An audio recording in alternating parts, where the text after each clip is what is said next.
"Who the hell did you just slap, you little bastard?" Maya Williams stood in the doorway of Longridge Diner, her voice still echoing off the tiled walls. Her eyes were locked on the tall white kid standing over the man in the wheelchair. Her chest was heaving not from running, but from rage. Her eyes were burning, locked on the tall white boy standing over a man in a wheelchair, Elias Grant. Troy turned, smug and amused. "Well now," he drawled, "I didn't know they let the maids talk in here." "No." Zane smirked. "You must be lost, sweetheart. Laundry's next door." Maya didn't blink. "I asked you a question," she said, stepping inside. "Who gave you the right to put your hands on him?" Deke laughed. "Don't get all high and mighty. You people always act tough in public." Troy grinned. "Yeah, and then cry racism when things don't go your way." Zane crossed his arms. "Bet your grandma picked cotton. Probably still got the field hands in your blood." "Vuh." Maya's jaw clenched, but she didn't speak. "You're just like the rest of them," Troy added. "Loud, angry, and always forgetting your place." The air around her seemed to tighten. Maya stood tall, her hands trembling at her sides. "You think you're better 'cause you work in a White House? You're still the help, always will be." Maya took a slow step forward. Her voice, when it came, was controlled, low, and burning. "You don't know me. You don't know where I've come from, but you're about to learn who you're dealing with." Troy laughed and stepped forward so quickly that the stool behind him scraped against the floor. Without warning, he raised his hand and shoved Maya backward, sending her stumbling. Her back hit the edge of a booth, and she nearly collapsed but caught herself. Zane rushed forward, grabbing a fistful of her hair and yanking her down toward the floor. She fell to her knees with a sharp gasp. The pain immediate, familiar, humiliating. "Stay down," he growled, bending low beside her. "Don't think just 'cause you opened your mouth you grew wings." Maya's vision blurred for a second. The diner's floor was sticky, her hands trembling. But then something flickered deep inside her like a match struck in a storm. A memory. "When the world wants to drag you by the hair, baby," her Aunt Clara once told her, "you better learn how to turn pain into power." She remembered the shelter, the woman who taught her and the other girls basic self-defense in the basement on Friday nights, the elbow lock, the knee drives, the balance of silence and strike. Her breath steadied, and then she moved. With a twist of her body and a sudden surge of strength, she swung her elbow back hard into Zane's ribs. He gasped, loosening his grip. She twisted up to her feet, pivoted, and slammed the heel of her boot into Troy's knee. He yelped, unprepared, stumbling back. One more step and she planted her palm into his chest with all her weight. He crashed into a table, knocking over coffee cups and plates as he fell, winded and stunned. Deke moved toward her, but Maya's glare stopped him cold.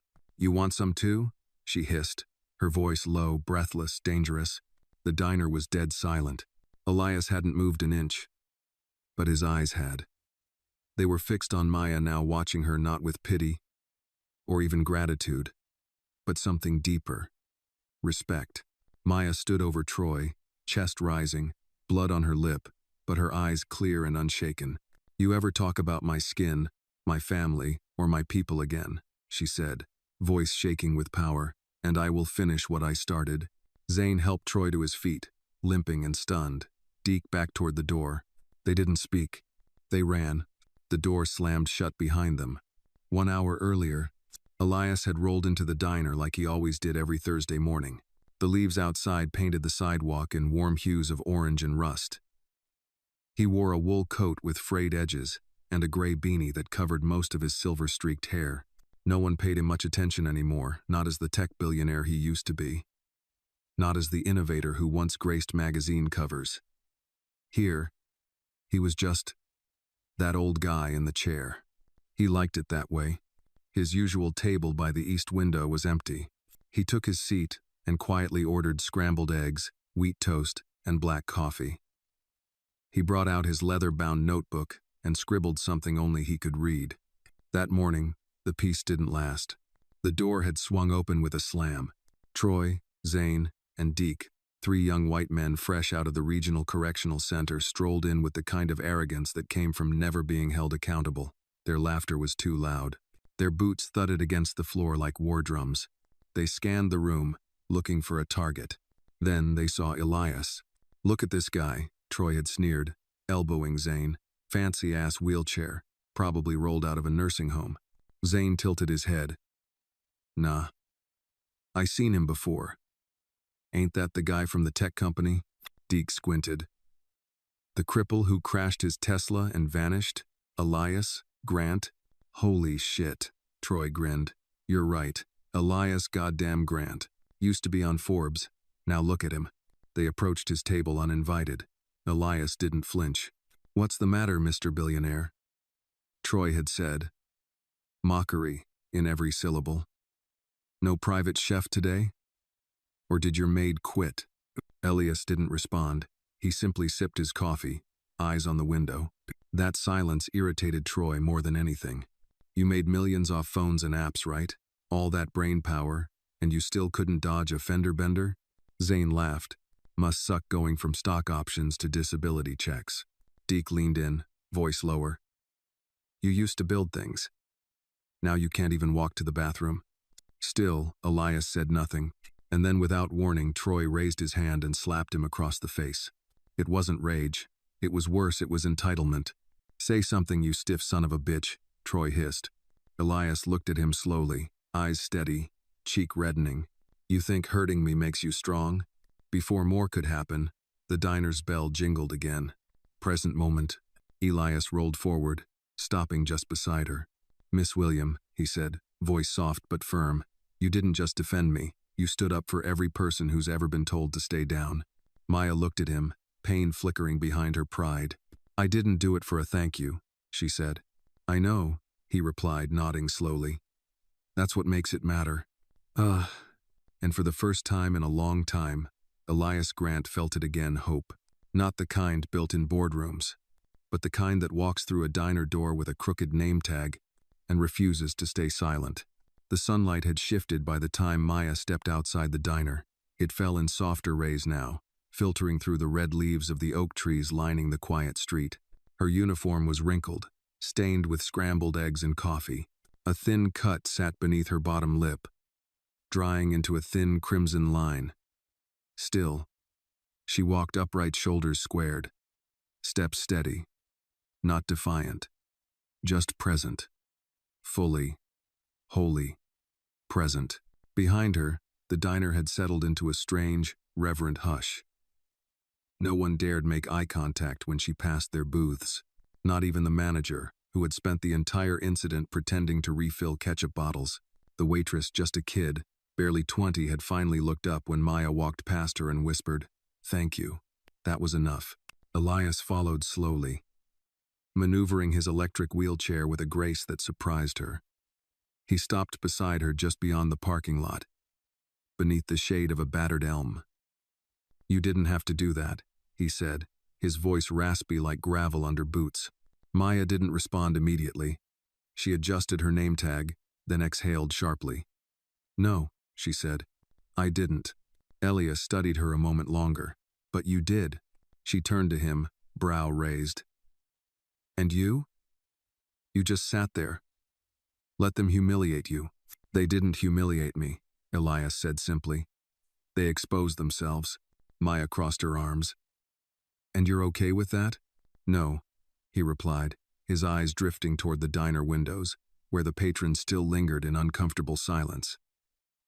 "But I've learned. Sometimes silence speaks louder than shouting." That may be true," Maya muttered. "But sometimes silence is just another name for fear." Elias smiled faintly. "Then maybe I've been afraid for a long time." They stood there for a long moment, neither saying anything more. The breeze shifted slightly, rustling the fallen leaves around their feet.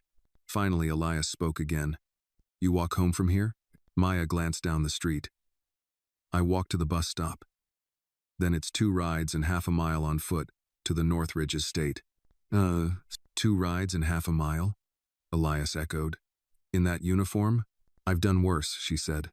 "Still," Elias said, maneuvering closer. "A man with working legs should offer a ride. A man in a chair should at least ask." Maya looked at him, puzzled. "You're offering me a ride?" "No," he said. "I'm offering you a driver." She narrowed her eyes. I don't take charity. It's not charity, he said, reaching into his coat pocket and pulling out a small card. It's gratitude and a proposal. She took the card and read it. Elias Grant, founder, Grant Tech, retired. Mostly retired, he said with a hint of pride. Still fund a few things. One of them's a community program in the South District. Literacy, mentorship, conflict resolution. Maya arched an eyebrow. Sounds noble. It's not, Elias said. It's necessary, especially when people like those boys walk out of jail and into diners thinking they still run the world. She looked down at the card again, then back at him. And you want what exactly? I want someone who doesn't flinch, Elias said. Someone who can walk into a room and make people remember their own conscience.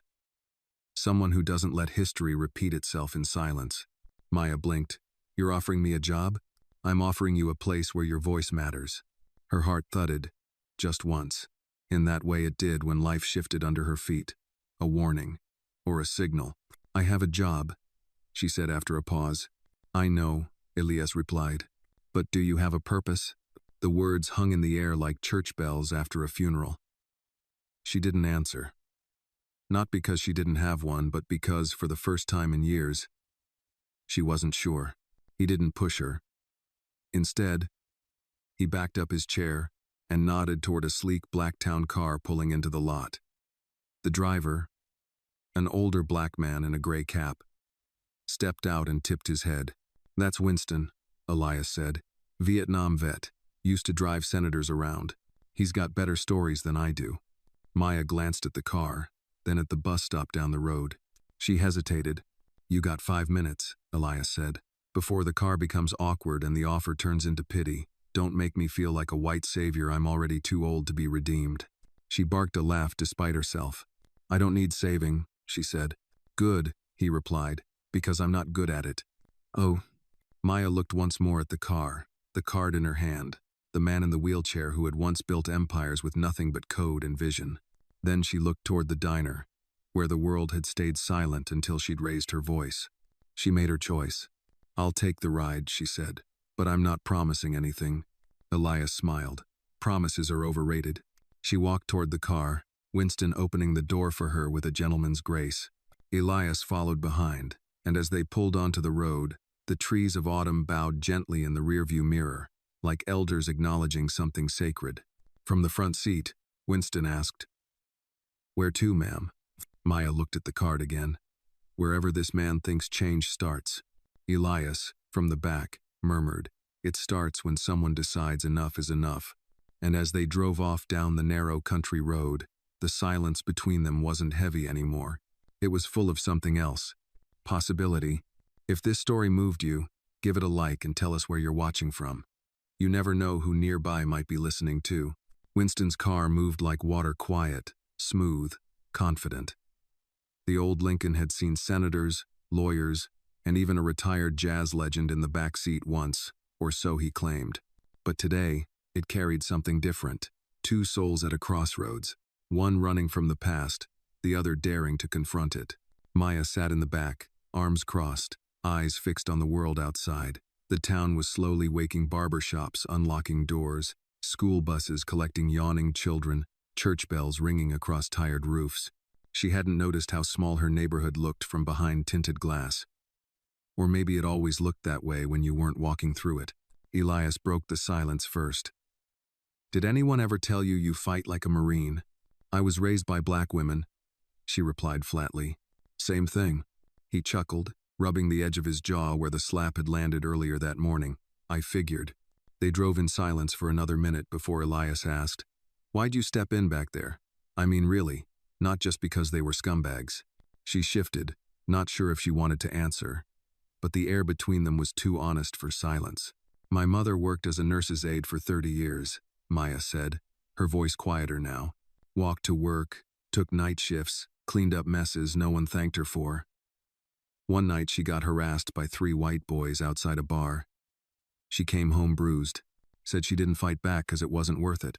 Elias waited, respectful.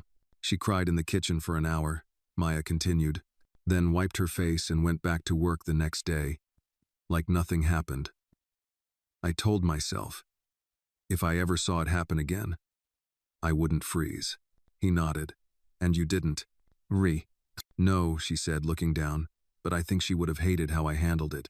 She would have been proud, Elias said without hesitation. She raised someone who refused to shrink. Maya looked out the window again. So, what's your angle, Mr. Grant? My angle? You don't just roll into a diner, get slapped by some white punks, then offer the woman who defended you a place where her voice matters. That's not how billionaires operate. Elias leaned his head against the leather headrest, eyes scanning the rooftops passing by. You're right. Most billionaires wouldn't. But most billionaires don't lose everything that made them human before they hit 60. Maya gave him a sideways glance. That's supposed to impress me? No, he said calmly. It's supposed to explain me. They turned down a narrow road lined with old oak trees. At the end of it stood a modest 2-story building with faded brick walls and large windows. A stale sign read, Grant Community Center. Winston parked near the entrance. We're here, sir. Elias nodded, then turned to Maya. Come inside. Just look around. That's all.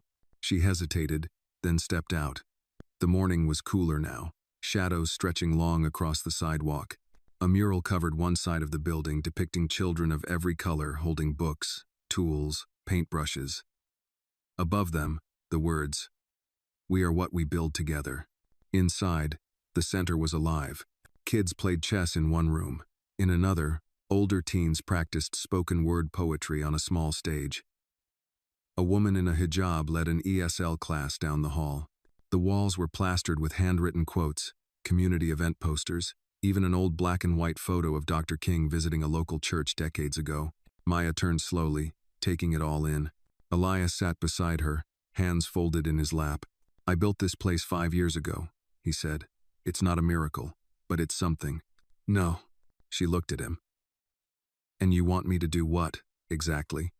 Help me make it better, Elias said. We have mentors, teachers, volunteers, but no one like you.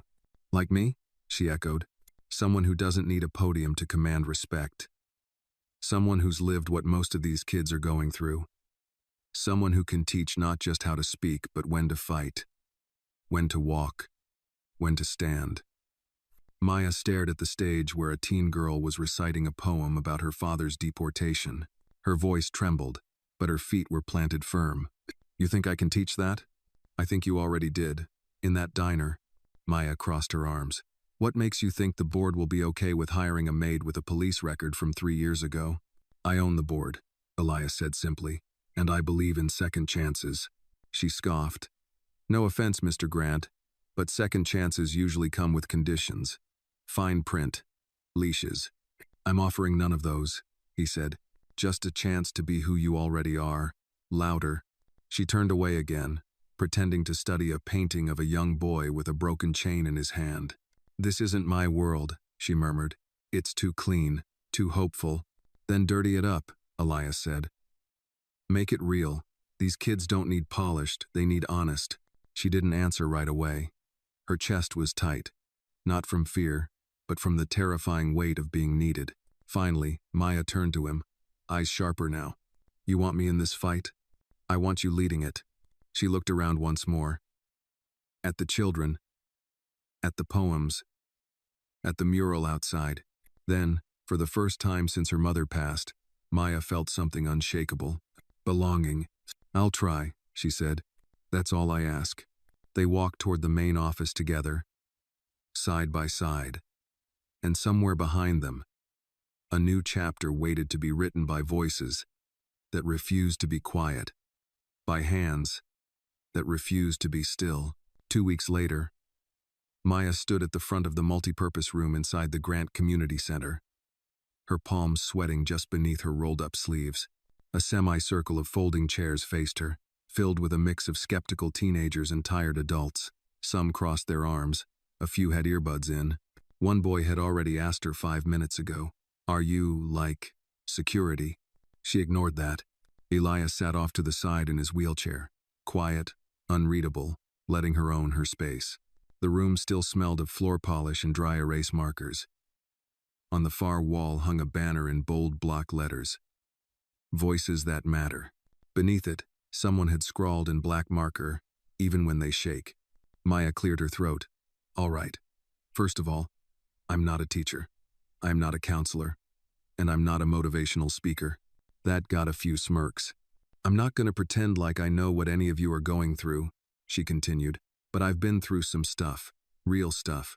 I've seen the inside of a courtroom, and I've cleaned the homes of people who couldn't remember my name even after 3 years." A few heads turned at that. "I'm not here to fix anyone. I'm here because someone gave me a place to talk. And now I'm passing it on." She stepped back slightly and motioned to a wooden stool beside her. "Every Thursday, this stool's yours. One of you gets up, says something. Could be a poem, a thought, a truth, or a lie you want to kill. You don't have to be right. You just have to be real." A silence settled over the room. Then Elias added, "If you say nothing, nothing changes."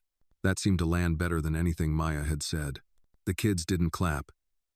But one girl, Jada, maybe 14, with braids and a chipped tooth, slowly stood up and walked to the stool. Maya moved aside. "I'm scared every time I walk home," the girl said. "Not of strangers, of the cops." Silence again. "My cousin ran once. They shot him. He didn't even have a wallet." She sat down. Everyone was still. Even the boy with the earbuds removed one. Maya looked at Elias. Elias looked at her. Later that afternoon, after the room emptied out and the chairs were folded, Maya lingered near the entrance with a mop and bucket. Her old instincts kicked in. She couldn't stand to see scuff marks left behind. Elias rolled up beside her. "That went better than I expected." "You thought it'd go badly?" "I thought they might walk out." Maya wrung the mop and leaned against the handle. "They still might." Elias looked at her. "And you?" "I don't know," she admitted. "Part of me still feels like a fraud." "You're not." She gave him a flat stare. "Says the billionaire in the chair." Elias smiled. "Says the man who watched you take a beating and still stands straighter than anyone in that room." Her lips twitched. Then he said more seriously, "There's something else I need to ask you." "Oh boy." It's not about the center." Maya straightened. "Go on." "I have a meeting tomorrow," he said slowly, "with a former business partner. Someone I haven't seen since before the accident. He's not a good man, and I don't trust who he works with. So cancel." "I can't. He holds leverage, a patent I need, something my foundation relies on." Maya narrowed her eyes. "And you want me there?"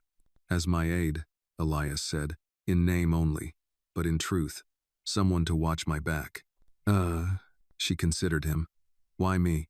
"Because you see things most people ignore, and you don't blink when the room turns cold." Maya thought back to that diner, to the slap, to the hands in her hair, to standing up anyway. She nodded once. "Where's the meeting?" "A private club, old money kind. You'll need a dress." She scoffed. "I have one black dress. I use it for funerals. Let's hope this doesn't turn into one." Dough. The next evening, Maya stood in front of a full-length mirror inside Elias's estate. She wore a navy blue dress, modest but fitted, paired with flats, her request. She refused to wear heels for anyone. Elias met her in the foyer, wearing a charcoal suit that made him look 10 years younger. "You clean up all right," he said. She gave him a dry smile. "So do you." Winston pulled the car around. As they rode through the city's upscale district, past boutiques and valet stands and cocktail bars with golden lettering, Maya grew quiet. "You nervous?" Elias asked. She looked out the window. "Not for me." The club was as expected: stained glass, marble floors, and white-gloved staff who looked at Elias with recognition and at Maya with doubt. They were escorted to a back room, where an older man with slicked-back silver hair waited beside a fireplace. "Elias," the man said, rising, "you brought company." "This is Maya William," Elias said. "She's with me." The man barely nodded, but Maya smiled, wide and polite, the kind of smile you give when you're preparing for war. The room smelled like wealth-aged cigars, leather-bound books, and secrets wrapped in oak panels. A low fire crackled in the hearth, casting golden shadows across the deep burgundy rug. Elias and Maya entered slowly, the weight of silence meeting them like humidity. The man waiting for them was already pouring himself a drink. His posture was confident, almost theatrical, as if he'd been rehearsing this performance for years. "Elias," he said again, smoother this time. "It's been a while." "Too long, Connor," Elias replied, voice even. Connor Rourke, once a co-founder of Grant Tech, now CEO of a cutthroat defense contracting firm, had aged into the kind of man who wore power like silk. His hair was perfectly in place. His suit, a custom navy pinstripe, probably cost more than Maya's entire annual income. He glanced at her again, his smile thin and unimpressed. "And Miss William, what's your role again?" "I'm here to take notes," Maya said calmly. Connor smirked. "I see. Well, I hope you've got a good memory." "I've got something better," she said. "Judgment." Connor chuckled and motioned to the chairs. "Shall we?" They Saturday. Elias kept his fingers laced on his lap, a habit Maya noticed he reverted to when he was cornered. Connor leaned forward, pouring a second drink he didn't offer Maya or Elias either one. "So," Connor began. "You want the patent?" "I do." Connor swirled his drink. "And why now? That piece of tech has been sitting in legal limbo for years." "It's not about the tech anymore," Elias said. "It's about what it represents. I want to use it for social diagnostics education reform. Not surveillance. Not profiling." Connor laughed, loud and open-mouthed. Always the idealist. Maya leaned forward. "Is there a reason you're holding it hostage?" Connor turned to her, eyes narrowing slightly. "I beg your pardon?" "You have no current use for the patent, according to public filings," she said, cool as steel. "You're holding it because you can, not because it serves a purpose." He smiled, but his eyes sharpened. "Your assistant's well-informed, Elias." "W. She's not my assistant," Elias replied. "She's my voice in rooms like this." Connor sipped his scotch slowly. "Rooms like this," he repeated. "Is that what this is about? Bringing her here? To make a statement?" Maya didn't blink. "I don't need to make a statement, Mr. Rourke. I am the statement." Connor set his glass down. "Well, here's mine. I'll give you the patent, but you'll owe me." Elias's brow twitched. "Define owe." "Andy." Connor reached into his inner jacket and pulled out a slim folder. "I'm working on a new project, a bid for a major national contract. I want your name on the endorsement list. Not the company, just your personal approval." Elias leaned back, suspicion washing over him. "You're building autonomous surveillance drones. Guided by AI, yes. And you want me to vouch for you?" "You were always the conscience of the tech world, Elias," Connor said, spreading his arms. "That still counts for something." Maya's eyes narrowed. "You're asking him to trade integrity for a piece of paper." "I'm offering opportunity," Connor said smoothly. "And I'm giving it to someone who's becoming irrelevant." Elias's hand twitched. He didn't speak, but Maya saw the change, the tightening jaw, the deepening lines around his eyes. Maya leaned forward. "Let me ask you something, Mr. Rourke." Connor raised an eyebrow. "Yes? You ever been punched in the mouth?" He blinked. "Excuse me?" "Because you speak like a man who hasn't." Elias coughed, half surprise, half laughter. Connor's face darkened. "You'd be wise to watch your tone. And you'd be wise to understand the room you're in," Maya said. "You think power is leverage. He thinks it's legacy. I think it's responsibility." Connor stood, glaring now. "I don't negotiate with emotion." Maya stood too, calm but unflinching. "Then maybe you've never truly negotiated." Elias rose next, slowly, deliberately. "We'll walk." Connor reached for the folder. "You'll regret this." "No," Elias said, taking Maya's arm gently. "I've lived through regret. I'd rather live through truth." They exited the room together, Maya's heels clicking in perfect rhythm with the hum of Elias's wheelchair motor. Out in the car, Winston opened the door wordlessly. Maya slid in, face still tight. Elias followed, saying nothing until the car pulled onto the road. "Thank you," he said softly. "For what?" Maya asked. "For saying what I couldn't," Elias replied. She exhaled, her body finally relaxing. "That man," she said, "makes my skin crawl. He used to be my best friend." Maya turned to him, surprised. 20 years ago, Elias continued. "We built Grant Tech together in my garage. We believed we were going to change the world. What happened? I started caring about people," he said. He started caring about winning. They drove in silence, the city lights glowing outside the tinted glass. "You think he'll come after you?" Maya asked. Elias nodded once. He doesn't lose well. She looked out the window, then down at her lap. Then we better be ready. And as the Lincoln rolled through the heart of the city, past marble banks and shadowed alleys, the battle lines of a war neither of them had asked for were quietly being drawn. The following Monday, the community center buzzed with a strange, energetic hum. It wasn't the usual mid-morning noise of echoing basketballs or a parent-teacher workshop. It was anticipation. Whispers floated through the hallways. Something was shifting. Maya noticed it the second she stepped through the front doors. The receptionist, Carla, who usually greeted everyone with a bright, "Hey, baby," gave her a curt nod instead, and went back to typing furiously. Two teen boys walked past, muttering and glancing over their shoulders. Even the janitor, Mr. Benson, seemed more distracted than usual, accidentally pushing his mop bucket into the wall. "Something happen?" Maya asked him. He looked around, then leaned in. "City Council sending someone down. Press, too. Elias didn't tell you?" She blinked. "Press? For what?" "Some kind of feature on how the center's transforming underprivileged lives." Mr. Benson said the last part with air quotes so hard they practically echoed. "Elias gave an interview last week. I guess someone higher up caught wind." Maya's stomach dropped slightly, not because she feared attention she'd stared down worse, but because attention often brought opportunists and enemies.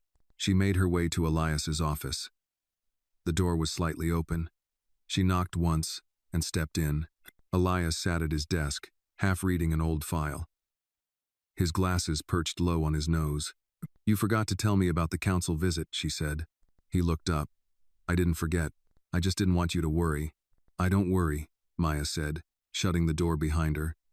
"I prepare." He smiled at that. "Then let's prepare." He handed her a copy of the agenda. "They're sending a city rep. Some woman named Ainsley Trenton. Grew up in Montclair. Harvard grad. Political climber. She's ambitious and smart. And probably skeptical." "Perfect," Maya muttered. "My favorite kind." "And press from the Chronicle. Light story. Human interest angle." Maya crossed her arms. "Do they know about the incident at the diner?" Elias tilted his head. "They know enough to ask questions." She sighed. "This could go sideways fast." "I know," he said, "which is why I want you standing next to me during the walkthrough." She raised an eyebrow. "You mean the woman who nearly broke a man's jaw in a diner is going to give a tour to City Hall?" Elias grinned. "Exactly. You're the soul of this place now, whether you admit it or not." "Oh." Before she could argue, there was a knock. Carla poked her head in. "Miss Trenton's here." Maya smoothed her shirt, straightened her posture, and followed Elias down the hallway. The building was spotless. Mr. Benson had clearly been at work since dawn. In the main atrium, Ainsley Trenton waited. She was in her late 30s, tall, polished, with perfectly styled hair and a deep green blazer that screamed authority. She turned the second Elias rolled in and extended a firm hand. "Mr. Grant, a pleasure." "Miss Trenton," Elias said. "This is Maya Williams. She manages our outreach programs." Maya offered a calm, measured handshake. "Miss Williams," Ainsley said with a practiced smile. "I've heard quite a bit about you." "I imagine you've heard a version," Maya replied. That earned a subtle smirk. They began the tour, Maya leading, Elias offering occasional insights. The kids behaved, mostly. The staff kept things running smoothly, but Maya could feel Ainsley watching her not rudely, but curiously, measuring her. In the library, Ainsley paused beside a framed quote from James Baldwin. "Not everything that is faced can be changed, but nothing can be changed until it is faced." Powerful words. "We try to live by them," Maya said. "And yet," Ainsley added, "you had an altercation 2 weeks ago involving violence." There it was. Maya didn't flinch. "I responded to violence. I didn't initiate it." Ainsley nodded. "That's not in dispute. But I have to ask, do you feel your actions reflect the values this center represents?" Elias started to speak, but Maya lifted her hand slightly. "I think this center represents resilience," she said. "Truth, protection. I didn't act out of anger. I acted because silence wouldn't have protected that man." Ainsley studied her. "You know, Miss Williams, That kind of response doesn't always translate well in headlines. Then maybe the headlines need better writers. There was a moment of silence. Then Ainsley laughed a short, genuine burst. "I'll admit," she said, "you're more direct than most community reps I've met." Maya didn't smile. "I'm not here to fit in, ma'am. I'm here to stand up." The tour continued. By the time they reached the auditorium, the mood had shifted. Ainsley was taking notes now, real ones. Her posture had softened. Elias leaned toward Maya and whispered, "You're winning her over." She's just tired of being lied to," Maya replied under her breath. "People respect truth when they don't expect it." At the end of the visit, Ainsley paused in the lobby. "I'll be honest," she said, looking between them. "When I came here, I expected another half-funded, struggling outreach center with good intentions and poor management." Elias waited. "But this," she gestured around, "this feels grounded, real." She extended her hand again, this time to Maya. "You've built something people believe in. I hope City Hall sees that too." Maya shook her hand. "So do I." As Ainsley left, Maya and Elias stood side by side, watching through the glass doors. "You think she'll back us?" Maya asked. "She'll try," Elias said, "but we're not the only ones playing the game." Maya turned to him. "You feel it, don't you?" He nodded slowly. "Something's coming." She didn't say it out loud, but both of them knew Connor Rourke wouldn't stay quiet for long. And next time, it wouldn't be just words. The morning news broke quietly. No sirens, no alarms, just a well-placed article in the Metro Times. Maya found it on her phone while sitting on the back steps of the community center, sipping coffee from a chipped mug and watching the sun struggle through September clouds. At first, the headline seemed benign. "Concerns rise over backgrounds of leaders at local outreach program." But then she read the first paragraph. It started with her name. Maya William, a former domestic worker with a documented history of misdemeanor assault, now serves in a leadership capacity at the Grant Community Center, a facility partially funded by public grants. Sources question whether a person with her past should be mentoring youth. Her hand gripped the mug harder than she realized. A fine crack formed near the handle. She scrolled further. The article referenced her 3-year-old arrest, an incident where she'd intervened in a street fight and was detained when police misread the situation. Charges dropped, records sealed. But that didn't matter now. Not to the public. Not when it could be twisted into something toxic. The piece didn't mention Elias by name. But it hinted, billionaire philanthropists must be held accountable for the individuals they empower. The community deserves transparency. "No." Maya stood, walked back into the center, and made a beeline to Elias's office. He was already holding the paper. "I assume you've seen it," she said flatly. He set it down slowly. "Connor doesn't waste time." "You think he planted it?" "I'd bet my other leg." She sat down. "What's the play?" "He wants public pressure, to make us look unstable, dangerous. He's hoping the city withdraws funding before the board can renew next quarter." "Which leaves us where?" Maya asked.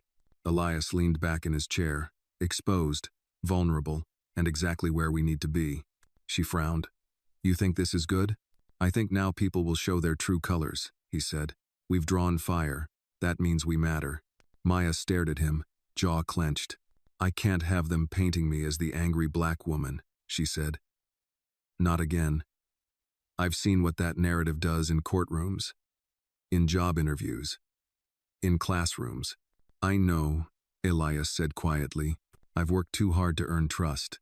If this sticks, if parents start pulling kids out." "It won't stick," Elias interrupted, "because you're not going to fight it." Her eyes widened. "I'm not?" "No. You're going to ignore it. And keep doing the work." She stood up, angry now. "You want me to say nothing while they rip me apart?" "I want you to lead," he said firmly. "Leaders don't explain, they embody." She turned toward the window, arms crossed, heartbeat hot in her throat. Then she asked, almost without meaning to, "Do you think I deserve this? This position? The respect?" Elias's voice was soft but steady. "I think you earned it. And there's a difference." The silence that followed was heavy but not hollow. It was full of memory, of battles survived. A knock at the door broke the moment. Carla stepped in, holding a tablet. "You're gonna want to see this." She handed it to Maya. A video was playing shot on someone's phone the day of the diner incident. Blurry, shaky, but clear enough to see Maya pulling a man off Elias, fists flying.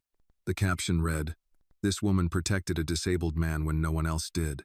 Below it, comments flooded in. "That's what courage looks like. More people like her, please. Not all heroes wear capes. Some wear aprons." Maya handed the tablet back to Carla slowly. "You didn't leak that, did you?" she asked Elias. He shook his head. "Nope." "Then who did?" "A pause. Someone who saw the truth," he said. The next few days unfolded like dominoes. Ainsley Trenton returned unannounced but with a new tone in her voice. The city wasn't backing away. In fact, a vote to increase funding was quietly being added to the next council agenda. The article from the Metro Times got drowned out by the viral video. National outlets picked it up. Community defender headlines began to replace controversial figure. Someone even offered Maya a spot on a talk show panel. She declined. "Not my lane," she told Elias. "I work best with my boots on the ground." But not everyone was celebrating. That Friday, Maya found a note taped to her locker at the center. "People like you don't belong here. You're not the hero. You're the problem." No name, no signature, just malice folded into lined paper. She folded it again and placed it into her pocket. Later that night, she stood on the rooftop garden Elias had built for staff. The city stretched out below, cold and quiet. Elias joined her, wheeling up beside the potted rosemary plants. "You okay?" he asked. She didn't answer at first. "I keep thinking about the kid who filmed that video," she finally said. "How they stayed quiet during the attack but had the presence of mind to record it. And then chose me as the hero." "You are." "Not always," she whispered. "Sometimes I'm just surviving." Elias looked out at the skyline. "You know what surviving means?" "What?" "That they didn't win." She smiled faintly. "I'm not sure what comes next," she said. "This feels like the calm before something worse." Elias nodded. "Connor's not done. He doesn't just take shots, he builds traps." Maya crossed her arms, the night breeze rustling her hair. "Then we need to be smarter." "We already are," he said. "We just have to keep our hearts ahead of his hands." Down below, the lights of the community center glowed softly. A lighthouse, a warning, and a promise. The fundraiser was Elias's idea, not a gala, he was clear about that. No tuxedos, no champagne flutes, no speeches about tax write-offs. His voice had that edge of irritation every time someone used the word event planner. Instead, he called it a night for the future, a block party with real food, real music, and real people held right in the community center's courtyard. The goal? Raise enough to secure a second building for after-school programs and job training. But Maya could feel it, something wasn't sitting right. Not in the pit of her stomach, not in the air around the banners fluttering in the wind, and especially not in the voice message she'd found on her burner phone that morning. "They'll smile in your face before they turn it to ash." No number, no reply, just static at the end. Still, she showed up, in a soft gray jumpsuit and boots that had seen both church pews and protest lines. She worked the tables, greeting families, helping kids fill up paper plates with macaroni and ribs, hugging volunteers who'd been there longer than she had. She spotted Elias near the stage, speaking with a few council members and a local high school principal. His suit was light brown, tieless, casual but intentional. He caught her eye and gave her a small nod. They were winning, on paper, but Maya had grown up in a world where wins came laced with warnings. "Yo, Miss Maya," a familiar voice called. It was Tyler, one of the kids from her Thursday spoken word group. He was bouncing with excitement, holding his notebook like a Bible. "They let me on stage. I'm second up." She smiled. "I hope you brought fire." "I brought the whole furnace," he grinned, then dashed off. The night moved fast. Fried catfish and lemonade, a jazz trio playing under string lights, laughter in pockets, old neighbors finding each other again, kids painting murals on plywood panels, scenes of peace, fists raised, homes intact. For a moment, Maya let herself believe this was real, until she saw Connor Rourke. He didn't belong. No one needed to tell her that. He was dressed casually, but it was too neat. He clapped along during the poetry readings, but his eyes scanned the crowd like he was reading a spreadsheet. He spotted her too, smiled, walked over. "Miss William," he said. voice too smooth. Maya stiffened. Mr. Rourke, you lost? No, he said, looking around. Just studying success. You've done quite well since our last conversation. You mean since you tried to assassinate my character in the Metro Times? Please, he said. That was barely a jab. The next time, aim higher. You missed. He leaned in, just enough for only her to hear. But did I really? She narrowed her eyes. Whatever you're planning, cut the performance. I'm not afraid of you. Connor straightened, tilting his head. You should be. Not because I'm dangerous, but because I'm bored. He walked off before she could respond, melting into the crowd like a smirk. Maya scanned the perimeter. Something was wrong. The music was a little too loud now. The lights dimmer than they'd been 10 minutes ago. She headed for the tech booth, but then Winston appeared at her side. Emergency, he said quietly. Inside. Ugh. She followed him into the center's main office where Elias was seated. Expression blank. Ainsley Trenton stood across from him, her mouth a tight line. What happened? Maya asked. Ainsley handed her a manila folder. Inside, photos, surveillance stills, a printed email chain, all of them about her.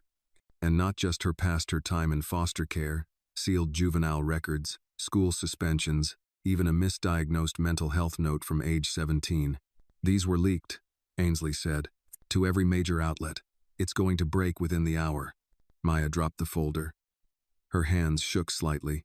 Elias was still calm, too calm. Connor, he said. Ainsley nodded, without doubt, but no proof. Maya turned to Elias. What do we do? We own it, Elias replied. All of it. Ainsley looked skeptical. You'll be crucified. The center could lose its charter. Then let them come, Maya said, her voice suddenly low and fierce. I've bled too much to play defense. Elias looked at her. Proud. Quietly afraid. I'll speak tonight, Maya said. Ainsley blinked. You mean right now, from the stage? They want my history? Maya growled. I'll give it to them. But I'll write the damn ending myself. Back outside, the last poet finished. The MC thanked the crowd and was about to rap when Elias wheeled up to him and whispered something. The mic was handed off. Maya stepped on stage, breath slow but spine straight. Most of y'all know me, she began, voice steady, but some of you are about to really know me. She paused, scanning the crowd. Some looked confused. Others curious. There's a story coming out about me. They're gonna say I was suspended in high school, that I was arrested once, that I lived in group homes, that I fought when I was told to sit quiet. They'll say I'm angry. And you know what? She nodded once. They're right. A ripple went through the audience. I am angry. At a system that throws kids away. At men in suits who think they can buy silence. At the world that taught me early that truth is expensive and lies are cheap. She took a deep breath. But I'm also something else. She stepped closer to the edge of the stage. I'm standing. The crowd was absolutely still. I've spent a lifetime surviving rooms that were never built for me. But tonight, I'm not just surviving, I'm building. And I'm not asking anyone's permission to lead. A few claps, then more, and then a roar. Elias watched from the crowd, his eyes misted but proud. Ainsley stood nearby, smiling quietly, already on her phone, likely texting someone higher up. We're keeping her. At any cost. Somewhere in the shadows, Connor Rourke watched too, and for the first time, he frowned. His trap hadn't sprung. Maya hadn't fallen. She'd risen. And now, the war had officially begun. The applause from the fundraiser had barely faded by the time the threats began. The first came as an anonymous email. Subject, keep her quiet. No body text. No signature. Just a PDF attachment. A grainy photo of Maya's younger brother, Jordan, taken just days ago outside his job at the auto body shop in Detroit. Jordan hadn't lived in New York for years. He stayed out of trouble, kept his head down, which meant someone had gone looking for him. Maya sat stiff in Elias's office as the photo slowly printed from the old inkjet on the side table.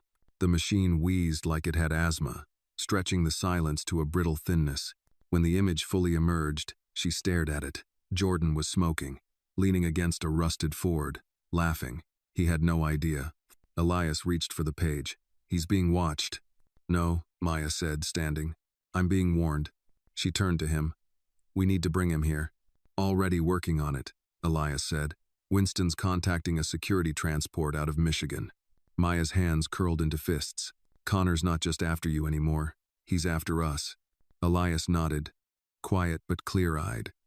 And that's when people get dangerous. When they feel cornered. There was a knock at the door.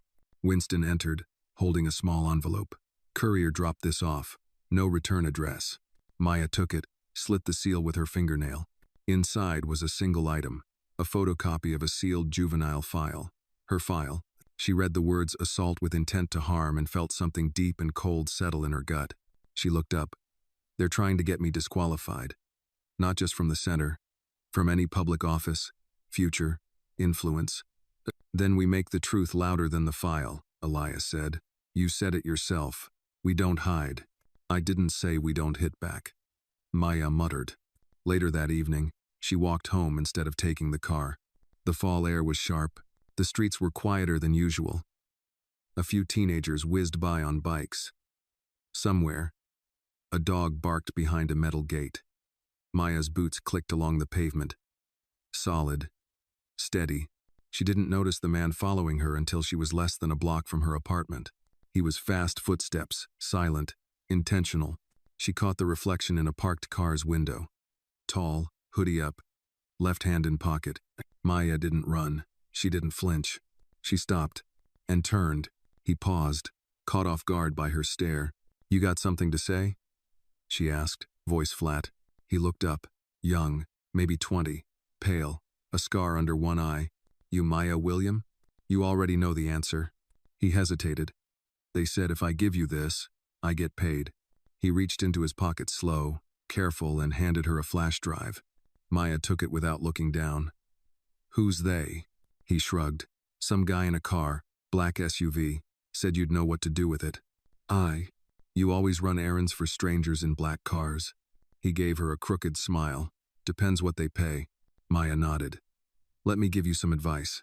He raised an eyebrow. Next time someone tells you to deliver something to a woman who once disarmed a man twice her size in a diner, say no. He blinked. Then she stepped forward. He flinched and ran. At home, Maya inserted the flash drive into her laptop. A folder opened instantly. It contained one video. She clicked play. The footage showed Connor Rourke, in a hotel suite, talking on the phone. I don't care if it's unethical. I want her off the board. Use the file, the brother. Leak it if you have to. That place is a threat to real development. We buy neighborhoods, not build them. He laughed. A cold, snake-like sound. Make her disappear politically, or worse. Maya's hands trembled. She paused the video, ruined, played it again. She didn't notice the tears until one hit the keyboard. The next morning, she stood in front of Elias. He watched the video twice, no reaction, no comments. Just his jaw tightening slightly with each repetition. When it ended, he looked up. Are you ready to burn him? She shook her head. Not yet. Elias raised an eyebrow. I want him to watch us win first, Maya said. I want him to see the future he tried to kill get stronger every day he schemes. Then we'll need help, Elias said. Real help. Maya hesitated. Who? He handed her a business card. It was blank white with just one name. Annabelle Hartman. Federal Oversight. Civil Integrity Division. Maya looked up. You trust her? I trust that she hates corruption more than she hates anything else. Maya exhaled. Then let's bring the fire. That afternoon, as kids painted new murals over the faded bricks outside the center, Maya made calls. She called Jordan. She called Annabelle. And she called every person who once told her she'd never make it past 30 without cuffs or a casket. She invited them all to the next community board meeting. Every last one. Because if Connor Rourke wanted war, she wasn't just going to fight it. She was going to fight it with witnesses. The night before the community board meeting, Maya didn't sleep. Not out of fear, but clarity. The kind that doesn't let your mind rest, because it finally knows exactly what needs to be done. She paced the small apartment, barefoot, phone buzzing every few minutes, messages from volunteers, journalists, church friends, ex-coworkers, even the dean from her old high school sent a cryptic text. Proud of you. Took guts to stay. At 3:12 a.m., she stood in front of the bathroom mirror, studying her reflection. She didn't see the girl from foster care, or the tired waitress who worked 3 jobs to pay rent, or the woman who once lay bleeding on the concrete after a protest turned violent. She saw Maya William, voice, muscle, shield. A name no longer tied to survival, but movement. And tomorrow, that name would be tested. The Grant Community Center's multipurpose hall hadn't been this packed since the holiday coat drive. Chairs lined every available inch. People stood in clusters along the walls. Journalists with cameras waited near the front, already whispering into tiny microphones. City council representatives huddled to the side, reviewing papers and checking time. Maya stood backstage with Elias and Ainsley Trenton. She could hear the low rumble of the crowd. Don't read the room, Ainsley advised, adjusting the lapel of her gray blazer. Command it. I don't do theater, Maya said. Then just do what you've always done, tell the truth and dare them to look away. Ma, Elias gabe maja a nod. You ready? She took a deep breath. Let's make history flinch. The lights dimmed slightly as Elias wheeled onto the stage. No introduction, no fanfare. He simply took the mic and began. What you're about to hear is not for comfort. It's for accountability. Maya stepped into view. A low murmur passed through the room. She wore a simple black blouse, navy slacks, and a pair of silver earrings her mother gave her before her passing, a small detail, but one that made her feel covered. She took the mic. My name is Maya William. I run outreach and development for this center. Some of you know me as a neighbor. Some of you only know me from what you've read, those articles, those leaked files. So let's start with what they left out. The room quieted. I was born in Newark, raised in and out of state homes. By 14, I'd been suspended twice for fighting off kids who thought bruises made you powerful. By 16, I had a record. By 18, I had a job, a pause, and by 29, I stood between a billionaire in a wheelchair and a group of grown men too weak to fight fair. Scattered claps, then more. But I'm not here for applause.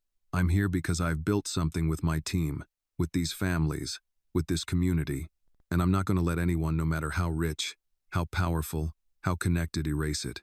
She looked directly at the front row, where Connor Rourke sat, flanked by 2 lobbyists and a security aide. He didn't smile, not this time. I know some of you think my past makes me dangerous, Maya continued, but the only thing dangerous about me is that I'm not afraid to tell the truth. The projector screen behind her came alive. Video footage played the clip from the flash drive. Connor on screen, in grainy clarity, saying, "Make her disappear politically, or worse." Gasps filled the room. Council members looked stunned. Some turned to Connor, mouths agape. He stood, instinctively, ready to object, but Ainsley was faster. She rose from her seat near the side aisle, stepped forward, and raised her voice. For the record, the Civil Integrity Division has opened a formal investigation into Mr. Rourke's business practices. Evidence submitted will be reviewed at the federal level, effective immediately. Flash popped. Reporters stood, shouting questions. Connor didn't move. His jaw worked silently, the mask finally cracking. Maya returned to the mic. There it is, she said. The truth. Out loud. She scanned the audience again. I won't apologize for being born into chaos. I won't apologize for fighting my way out. And I damn sure won't apologize for protecting people who didn't think they deserved protection. The applause this time was thunderous. Elias wheeled beside her. Together, they stood 2 wounded people, 2 survivors, 2 builders, shoulders squared beneath the weight of legacy. Later that night, Maya sat on the rooftop garden again. Elias brought 2 mugs of coffee. No sugar. Just how she liked it. They won't forget today, he said, handing her a mug. No, Maya replied. Neither will I.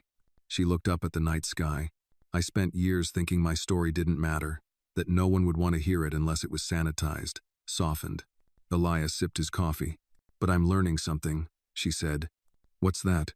That the most dangerous people in the world aren't the ones with power, she said, but the ones who finally learned how to use their own voice. Elias smiled. And now? Now I speak louder. Embling. From below, the sound of laughter rose the community. Still gathered, still alive, still celebrating. Maya leaned back. Connor Rourke might still have money.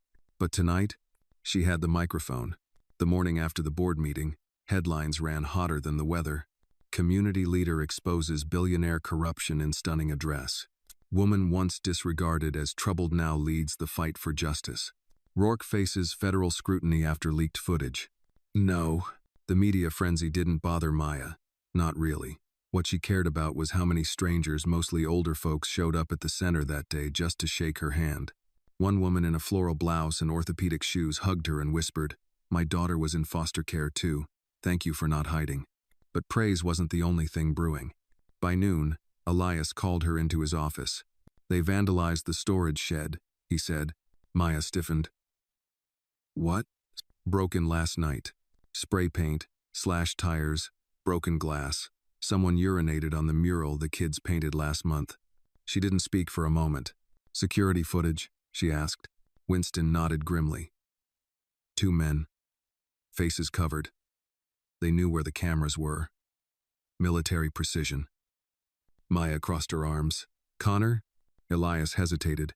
"It's not his style." She raised an eyebrow. "He prefers elegant destruction," Elias explained. This was rage. "So someone else," Maya said. "Someone scared." "Oh," Winston chimed in. "I've seen this before. Public rise, private punishment. These aren't just rich boys. This is organized pushback. Old money. Old grudges." Maya stared at the broken shed through the window. Then they just showed their hand. That afternoon, she and Winston went through every piece of damage, carefully, cataloged it, filed a report, called in a few neighborhood volunteers, repainted the mural with the kids, turned the act of violation into one of revival. But as they scrubbed and patched and painted, Maya's chest felt tight. Because what scared her wasn't the broken things. It was the silence that followed. Too quiet, too calculated. That night, a text came to Elias's private phone. "Unknown number. You drew first blood. Now watch what we take from you." Maya was pacing in his office when he showed her. "We need to act," she said. "Now." "I agree. Annabelle? She's doing what she can, but red tape moves like syrup." Maya clenched her fists. "So what do we wait for another attack?" "No," Elias said quietly. "We hit back. With light." She looked at him.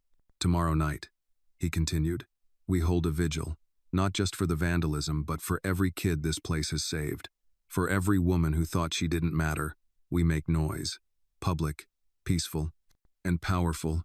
Maya narrowed her eyes. "You think candles and songs will stop men like Connor?" "I think stories will." That night, Maya wrote her story. Not the cleaned-up version, the real one. She typed late into the night through yawns, through tears, through years of memory. She wrote about the time she stole bread and was beaten for it. The night she ran barefoot through snow to avoid a foster father's belt. The time she almost gave up. The time she didn't. She ended it with, "I am not what I survived.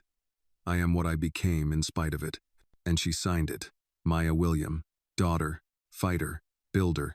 The next evening, the community center's courtyard overflowed. Families, teachers, veterans, janitors, nurses, formerly incarcerated men with clean records and calloused hands. Elders who could barely walk, but insisted on standing. They held candles, they held signs, and they held each other. Maya stood on the temporary stage with Elias beside her. "This isn't just about vandalism," she said into the mic. "This is about memory. This is about reclaiming space. They can break glass, but they won't break our voice." The crowd cheered. "They can burn paint, but they won't burn truth." More cheers. A girl, maybe 12, walked up and handed Maya a drawing. It was a picture of Maya in superhero form, a cape behind her and flames in her fists.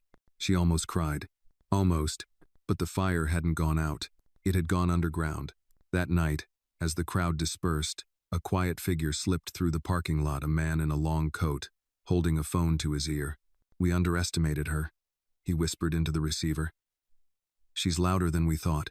A pause. "But don't worry, we found the weak spot." He glanced down at the building's back entrance. "She may be untouchable in public, but he isn't." And then he disappeared into the night. just as Maya walked back inside, smiling faintly from the firelight, unaware that Elias Grant was now the next target. The next morning, Elias didn't show up. That wasn't just unusual, it was unthinkable. For a man who arrived early, even on Sundays, and swept the back steps before the janitor got in, his absence was louder than any siren. Maya called twice. No answer. By the third call, she was already in her truck, tires screeching as she pulled out from the community center lot. She drove straight to his brownstone on Bergen Street, quiet, modest, one of the few remaining homes untouched by gentrification. Elias had refused to leave, always saying, "If I'm not planted in the soil, how can I grow anything real?" The gate was ajar. Her pulse quickened. She approached the front steps, knocked hard. "Elias?" No answer. She turned the knob. It opened. The house was still, too still, the kind of stillness that doesn't feel like sleep, it feels like waiting.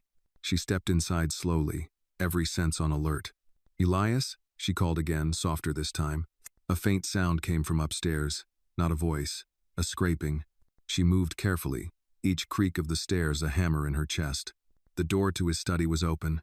He was inside, slumped, not unconscious, not injured, just still. "Elias!" She rushed forward. His head turned slowly, his face pale, eyes unfocused. The wheelchair was locked in place, his right hand resting on a folder. "Maya," he whispered. "They were here." She dropped to her knees beside him. "Who? What happened?" "Two men. Clean suits. No names. No weapons. Just words." "What did they say?" "They knew about the flash drive," he said. "They wanted to know if we'd made copies." Her blood ran cold. "And?" "I lied," Elias said. "Said it was gone.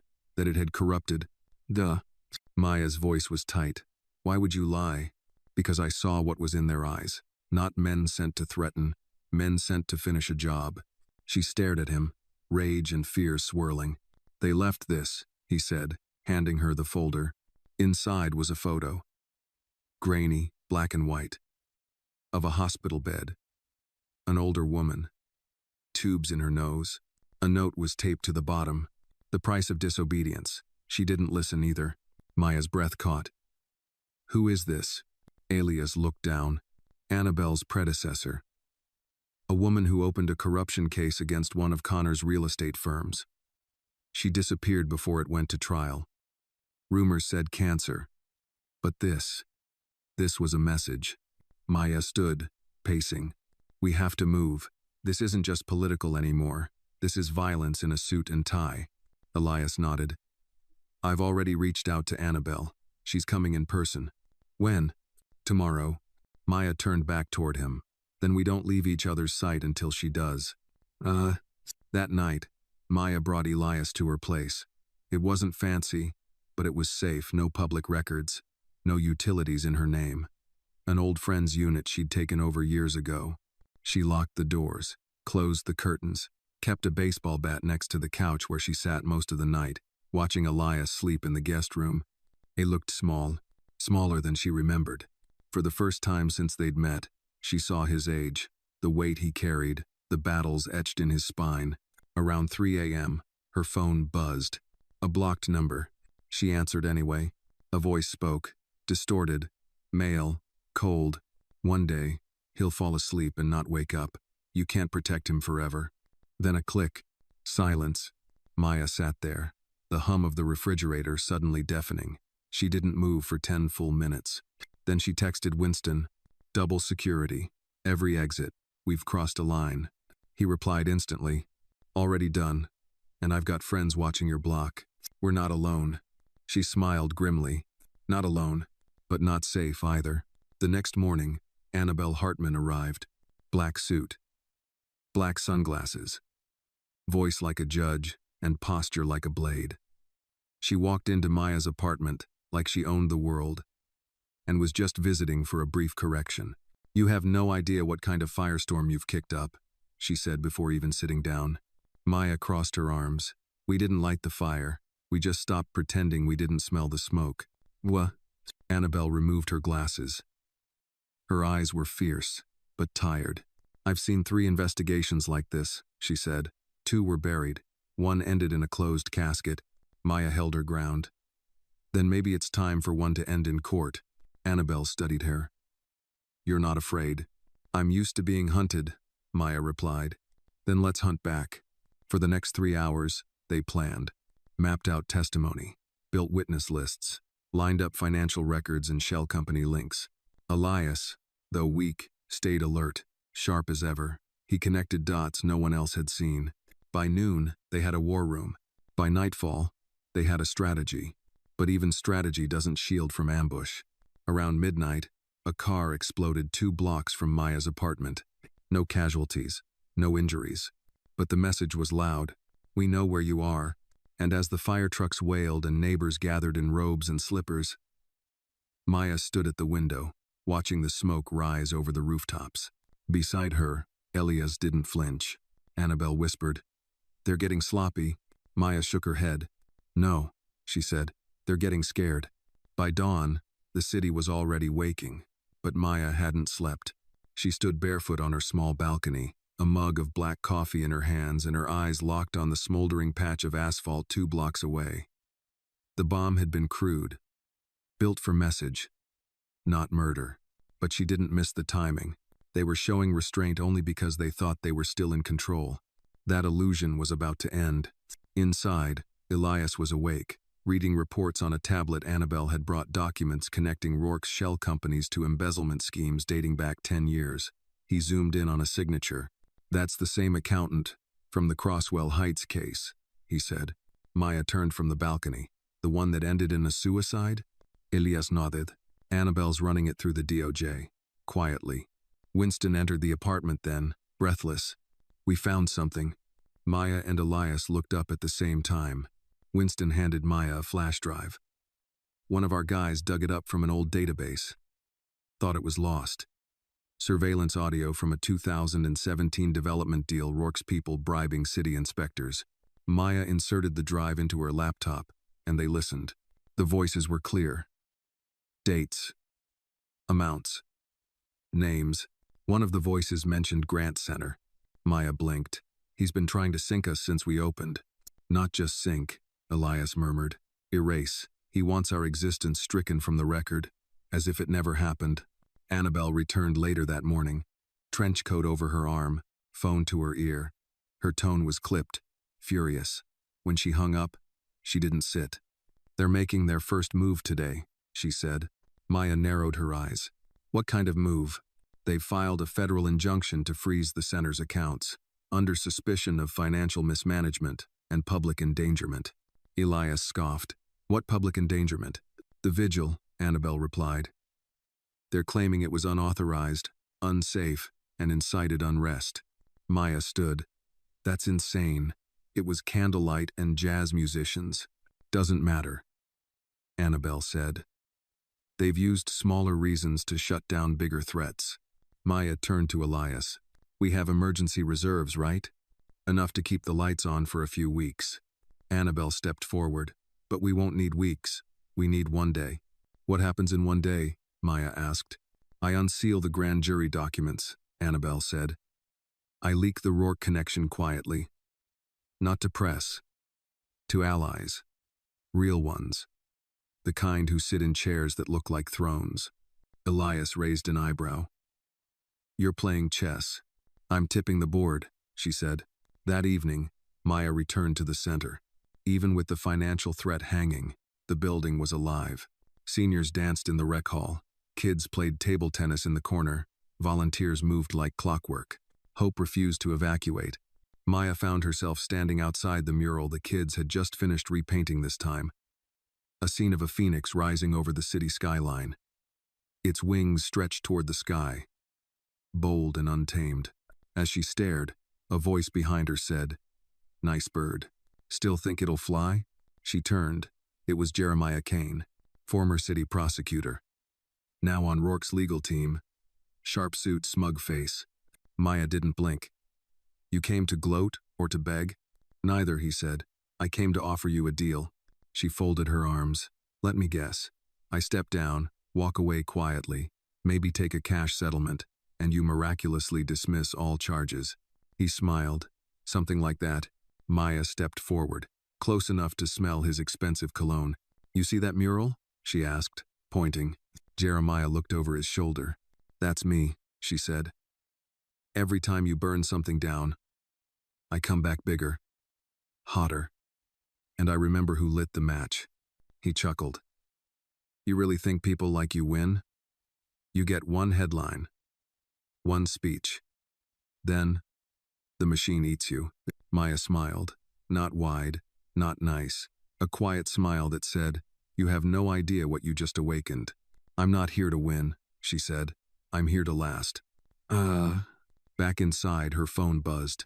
A text from Annabelle. "We're in. Judge sealed the case file pending review. They can't touch your accounts for 72 hours. A second later, another text from a contact at Channel 7. An anonymous source just dumped 400 pages on Rourke's business history. "You know anything about that?" Maya smirked. She turned to Elias, who had just wheeled in from the office. "We just bought 3 days." He grinned. "Then let's make them count.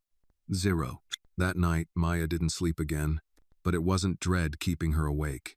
It was the rhythm of strategy, the click of blueprints forming, the sound of a movement shifting from defense to advance. In a quiet moment, she wrote a single sentence in her notebook. "The first arrow doesn't kill the enemy. It wakes the army."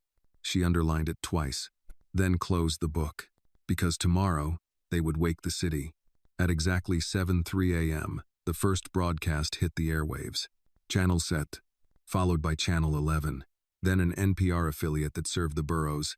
All of them, within minutes, were playing clips from the leaked grand jury files. Voices, memos, payments, under-the-table land swaps and falsified environmental reports, names, dates, digital signatures traced directly to Connor Rourke. And then right after the facts came the faces. Testimonies from former staffers, residents forced out of their homes, a nurse who'd lost her job for refusing to falsify discharge records in one of Rourke's nursing developments, and finally, an excerpt from Maya's community meeting speech. "We don't apologize for protecting people who didn't think they deserved protection." By 8:45 a.m., Rourke's name was trending nationally, not in admiration but in disgrace. Maya stood in the hallway of the Grant Center, watching it unfold on a mounted flat screen above the reception desk. A stunned volunteer whispered, "You really did it." Maya didn't answer, because she knew this wasn't a victory. It was invasion weather, and she was the one holding the front line. By noon, the calls began. The mayor's office, the Department of Urban Planning, a whistleblower hotline from D.C., looking for formal statements. Annabelle handled most of it, moving like a scalpel through red tape. But around 2 p.m., Winston walked in with a folder. It looked grave. "Something new? Something bad?" Maya sat down. "Go on." Winston handed her the folder. Inside, photos, surveillance images taken outside her old neighborhood. Her aunt's house. Her brother Jordan's garage. Even the halfway home where she'd once stayed at 17. "All of them?" she asked. Winston nodded. "All watched. All within the last 48 hours. Her voice dropped. "Is Jordan safe?" "Moved him to a friend's cabin in upstate New York. No phone, no internet, burner only." "Mel," Maya exhaled. "Good." Elias joined them, his expression unreadable.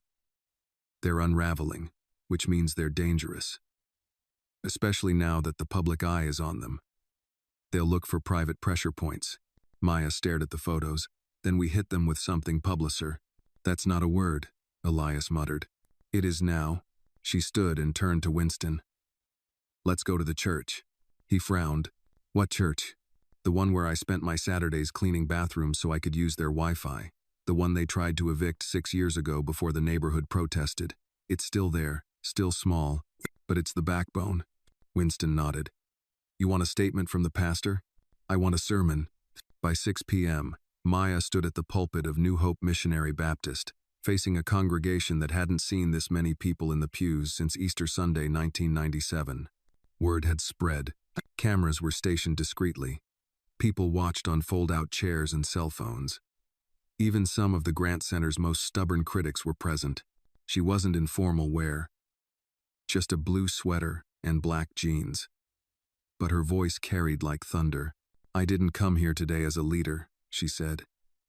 I came here as someone who almost lost her voice to shame and power and silence.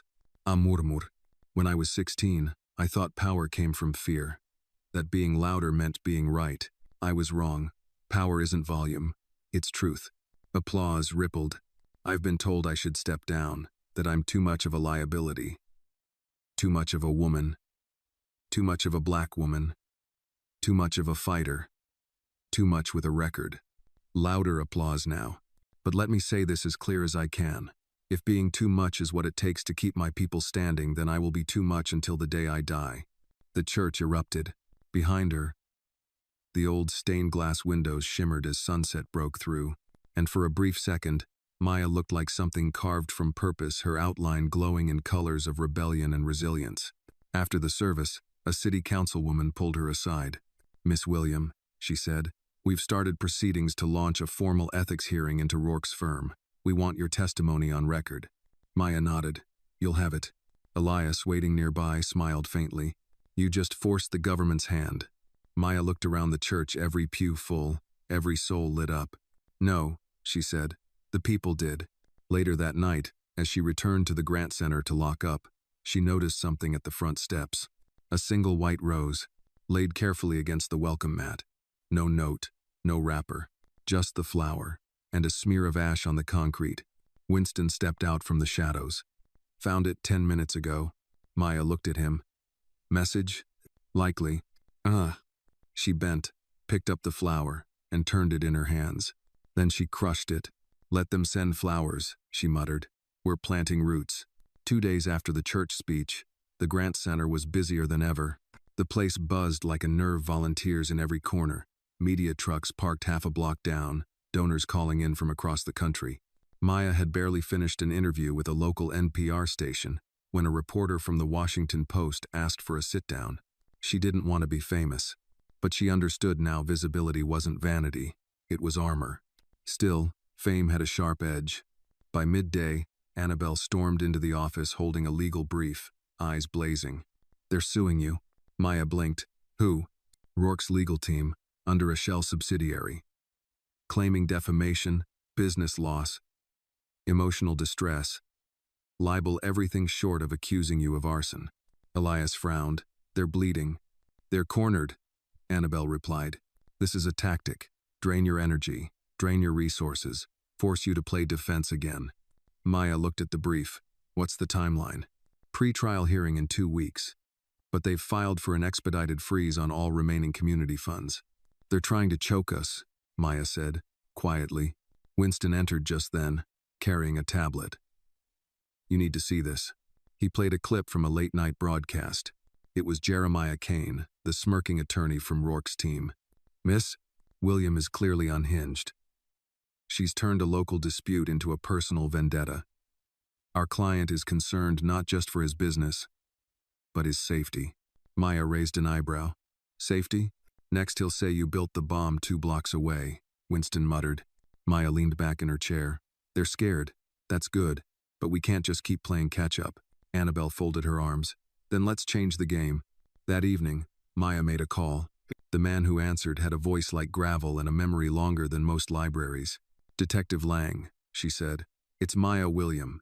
You arrested me at 17. A pause. Twice, actually," he said. She almost smiled. "I need a favor." "Is this legal?" "No." He chuckled. "I'm listening."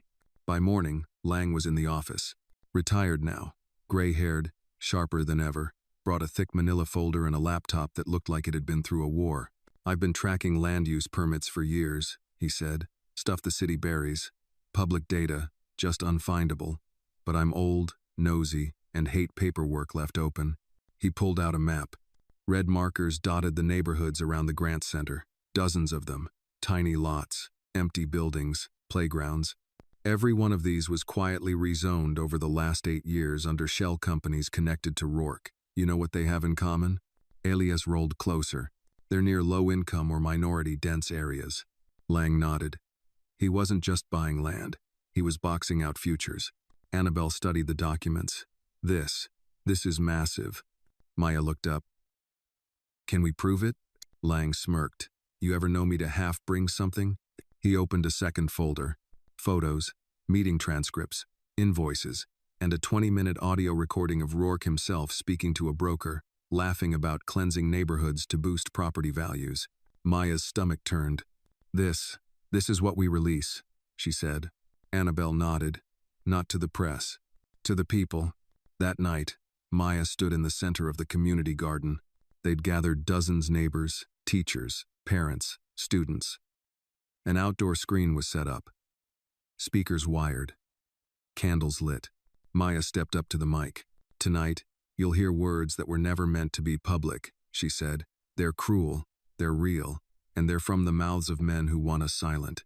Then she hit play. The audio spilled out. Calm voices discussing community centers as financially inefficient, calling elders squatters, children delinquency risks, black families as depreciating assets. Gasps, then silence, then fury. A woman cried quietly into her sleeve. A young man whispered, "They said that about us?" An older gentleman nodded, jaw tight. "They always have. Now we hear it." When the clip ended, Maya returned to the mic. "They think you'll forget. They think you'll move on.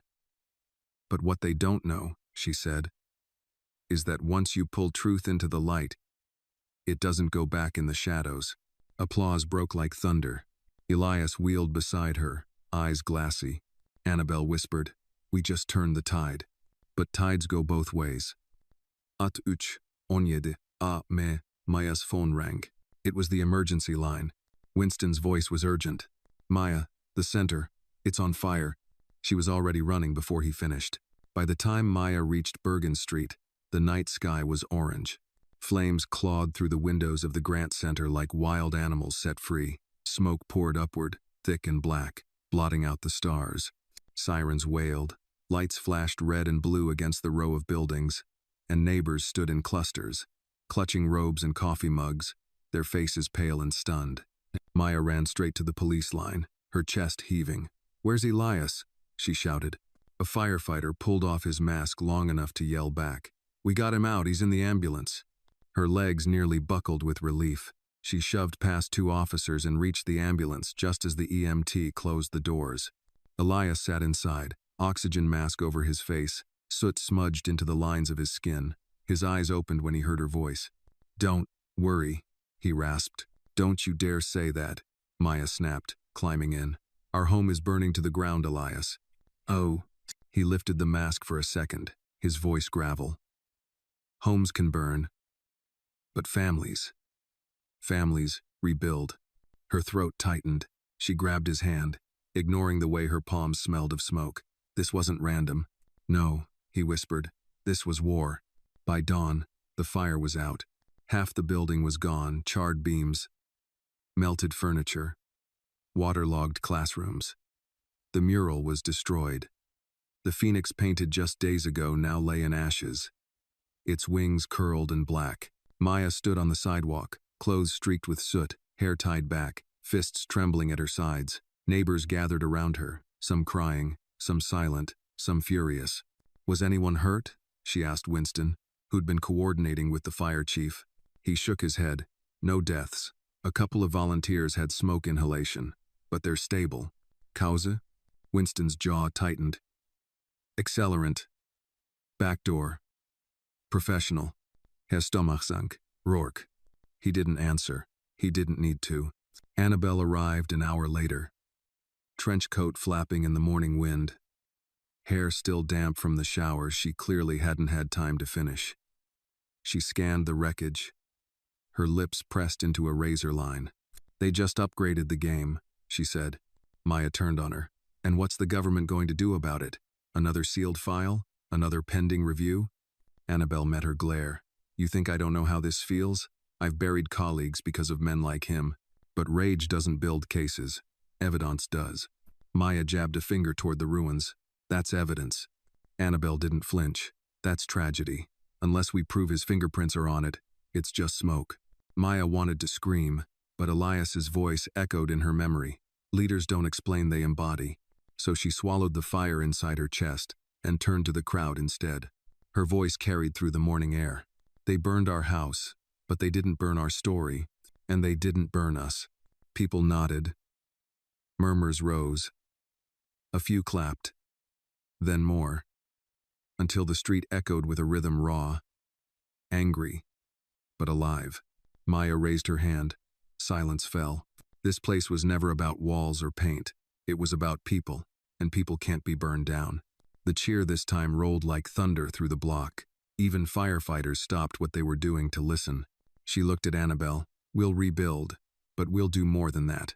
Annabelle's eyes narrowed. What do you mean? Maya's voice dropped to steel. We'll make sure Connor Rourke never builds again. Not here. Not anywhere. That night, Maya returned to her apartment with Elias, Winston, and Annabelle. They were exhausted, smelling of ash, but too awake to rest.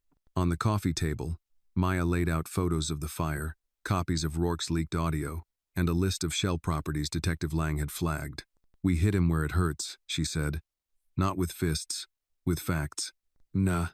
Elias nodded faintly from his chair, his face still pale but his spirit unbroken.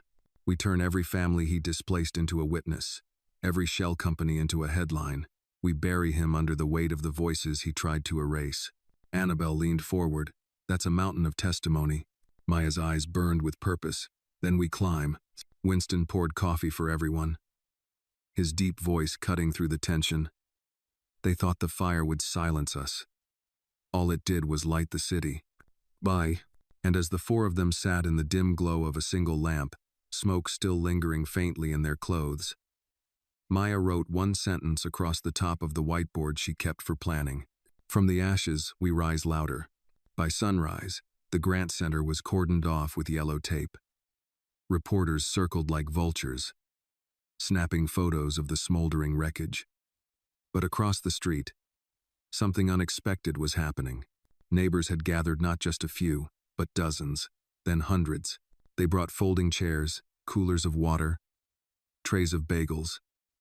Some came with their children still in pajamas. Others wore work uniforms, ready to head out but unwilling to leave until they stood together.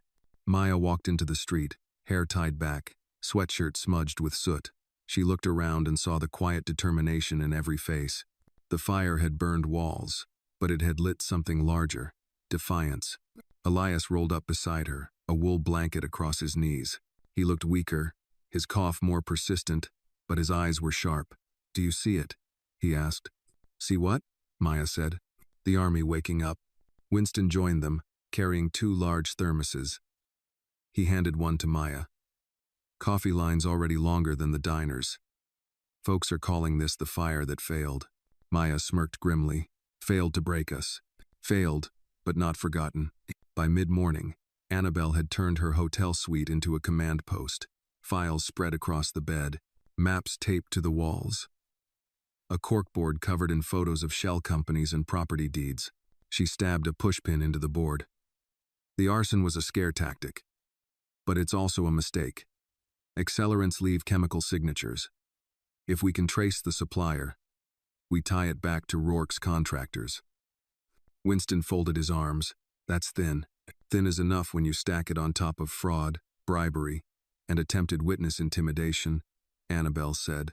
The mountain's building. Maya paced. Then let's add weight. She pulled out her phone and dialed a number. Lang, it's Maya. Bring everything, and I mean everything. That evening, Maya and Elias returned to the block where the center once stood. Floodlights had been set up. Volunteers cleared debris while kids painted cardboard signs. We are still here. The center is us. Maya climbed onto the hood of a parked car and raised her voice. They thought this fire would end us, but look around. The only thing burning now is our purpose. Cheers erupted. They can sue us, they can smear us, they can torch buildings, but they can't erase who we are. And tomorrow we take this fight beyond this block. Someone shouted. Where? To City Hall, Maya declared. We don't just rebuild. We demand. We expose. We rise. The roar shook the street. Elias watched from the sidewalk, his throat tight. He had given speeches his entire life, lectures, keynotes, interviews, but nothing compared to what Maya had just done. She wasn't a speaker. She was a storm, and storms didn't ask permission. Later that night, while volunteers slept in shifts near the ruins, Maya sat with Elias in her apartment. The whiteboard was filled with names and dates, plans stacked in folders, a map of the city marked with red circles where Rourke's reach had spread. Elias broke the silence. "You're not just fighting for this center anymore." Maya looked at him. "I know. You're fighting for every place he touched, every family, every voice that didn't get heard." She swallowed hard. "That's too big for me." "No," Elias said softly. "That's exactly your size." Her eyes glistened. For a moment, she saw herself as a teenager again, fists clenched, daring the world to take another swing. But now she wasn't alone in an alley. She had an army. And tomorrow, they would march. At 2:14 a.m., a shadow passed outside the apartment window. Winston noticed first. He slipped quietly to the door, gun drawn. When he opened it, no one was there, just an envelope taped to the frame.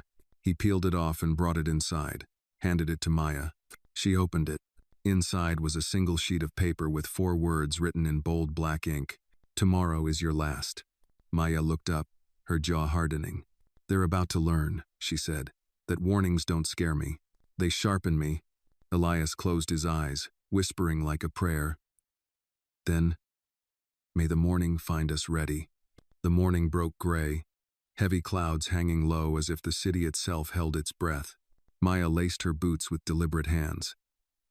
The envelope from the night before sat torn on the table beside her, its words still etched into her mind. "Tomorrow is your last." She tied the laces tighter. "Not today," she muttered. Outside, buses unloaded people onto the steps of City Hall, teachers with handmade signs, grandmothers carrying folding chairs, children clutching posters of the Phoenix mural. What had started as grief over a fire had grown into a march and ocean of defiance. Elias arrived in Winston's van, his wheelchair polished, a blanket tucked neatly around his legs. He looked pale but resolute, his presence alone drawing applause from the crowd. When Maya helped him down the ramp, chants rose. "Justice for the center. No more Rourke." Maya's heart pounded, not with fear, but with fire. Annabelle met them at the steps, flanked by aides carrying files. "We have the evidence lined up," she said quickly. "The council will hear it today. The federal review begins next week. But make no mistake, they'll try to bury us before we step inside." Maya nodded. "Then let's give them a funeral they won't forget." Inside City Hall, the chamber was packed. Council members sat stiff behind long oak desks, cameras lined the back walls, and reporters scribbled as if history itself was in a hurry. Connor Rourke sat across the aisle, smug in a tailored suit, Jeremiah Kane whispering in his ear, his eyes locked on Maya, daring her to flinch. She didn't. The hearing began. Annabelle presented evidence: first land deeds, rezoning scams, audio clips of Rourke's executives referring to families as obstacles. Gasps filled the chamber. A councilman muttered, "Unbelievable." Then Elias spoke, his voice weaker than usual but cutting through the hall like glass. "This isn't just about stolen land or burned buildings. It's about dignity. You cannot bulldoze dignity." Finally, it was Maya's turn. She walked to the podium, every step steady, the crowd behind her silent. She could feel Connor's gaze burning, waiting for her to stumble. "My name is Maya William," she began, "and I was supposed to be erased, first by a system that forgot kids like me, then by men who thought they could buy silence with fear, and last week, by fire." She paused, letting the silence grow heavy. "But here I am." Applause broke, but she raised her hand for quiet. "They said I was too angry, too dangerous, too much. Maybe I am. Because I am angry. Angry that people with power still think they can torch communities and walk away clean. Angry that children are treated like numbers on a ledger. Angry that truth is treated like trespassing." Her voice rose. "But I am also a builder. And you can't burn builders down, because we rise. We rise from files, from fists, from flames. And we're rising now." The chamber thundered with applause, chants spilling through the windows and echoing outside. Connor shifted in his seat, his smirk gone. For the first time, his mask cracked. The council chair banged the gavel. Order, order. But the order was already broken. The people had spoken. Hours later, as the council announced an emergency vote to freeze Rourke's projects pending investigation, Maya and Elias stepped back onto the steps of City Hall. The crowd surged forward, phones raised, voices roared. Elias leaned close and whispered, "They wanted your last day. Instead, you gave them your first." Maya's eyes swept across the sea of faces, black, brown, white, young, old, scarred, whole. She raised her fist high. "From the ashes," she shouted, "we rise louder." "Hi." The crowd echoed it back until the very stones of City Hall seemed to shake. And as the gray clouds finally broke, a shaft of sunlight cut through, falling across Maya William, once a maid, once a fighter, now a leader whose name could no longer be erased. The war wasn't over. But the silence was. The city had heard her, and it would never forget. The story of Maya William and Elias Grant is not just about corruption or fire or power. It is about what happens when ordinary people refuse to stay silent. Maya's journey reminds us that the world will always try to measure us by our scars, by the chapters of our past we were never meant to survive. But dignity is not granted by titles, wealth, or spotless records. Dignity is born in the fight to protect others, even when the cost is high. When the powerful used money, Maya used truth. When they tried to burn her down, she chose to rise louder. And in doing so, she showed us something timeless. That justice is never handed down from the top, it is carried upward by the hands of those who refuse to let go. For anyone listening who has ever been told you are too broken, too angry, too much, remember Maya. Remember that sometimes too much is exactly what the world needs. Because legacies are not written in marble or glass towers. They are written in people who stand up when standing up is hardest. And that is how silence becomes history.